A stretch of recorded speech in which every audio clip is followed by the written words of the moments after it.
Et un orateur dit : « Parle-nous de la liberté. » Et il répondit : « Je vous ai vu vous prosterner aux portes de la cité et dans vos foyers pour aduler votre liberté. Comme des esclaves qui s'humilient devant un tyran et l'adorent d'autant qu'il les opprime.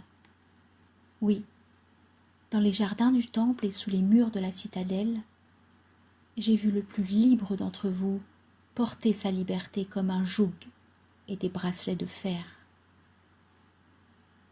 Et j'ai senti que mon cœur saignait, car vous ne serez vraiment libre que lorsque le désir d'être libre deviendra pour vous une entrave. Et lorsque vous cesserez de parler de la liberté comme d'un but et d'une consécration, vous serez vraiment libre, non pas seulement lorsque vos jours seront sans souci et vos nuits sans solitude ni chagrin, mais lorsque ces choses ne feront que ceindre votre vie et que vous vous élèverez au-dessus d'elles, nus et sans attache. Et comment pourrez-vous croître au-delà de vos jours et de vos nuits si vous ne brisez pas les chaînes par lesquelles vous avez, aux premières lueurs de votre compréhension, dévié de la voie du jour?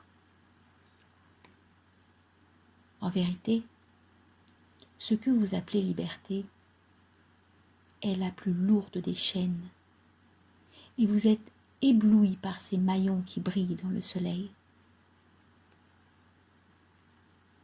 Ne vous faudra-t-il pas d'abord vous séparer de certaines parties de vous-même si vous voulez être libre?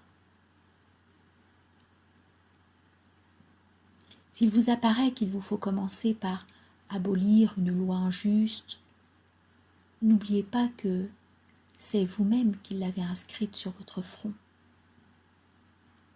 Et vous ne pourrez l'abolir en brûlant les livres des lois, ni en lavant le front de vos juges, dussiez-vous user de toutes les eaux de l'océan. S'il vous apparaît que c'est en renversant le despote que vous serez libre, assurez-vous d'abord de détruire le trône que vous lui avez érigé dans votre cœur. Car comment un tyran peut-il imposer sa loi à des êtres libres et fiers s'il n'existe pas une tyrannie au cœur de leur liberté et une honte au cœur de leur fierté?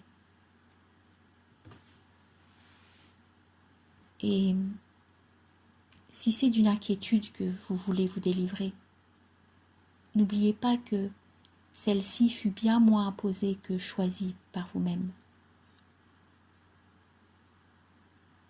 Et si c'est d'une peur que vous voulez vous affranchir, n'oubliez pas que cette peur a son siège en votre cœur et non dans la main que vous redoutez. En vérité, tout ce qui se meut en vous-même va par paires enlacées en une étreinte constante.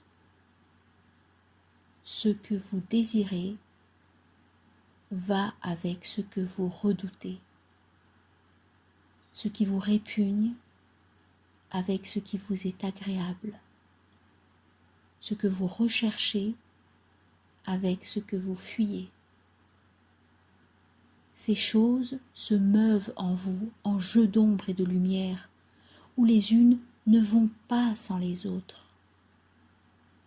Et lorsqu'une ombre se dissipe et disparaît, la lumière rémanente devient l'ombre d'une autre lumière. Et ainsi, lorsque plus rien n'enchaîne votre liberté, celle-ci devient, elle, à son tour, l'entrave d'une autre liberté.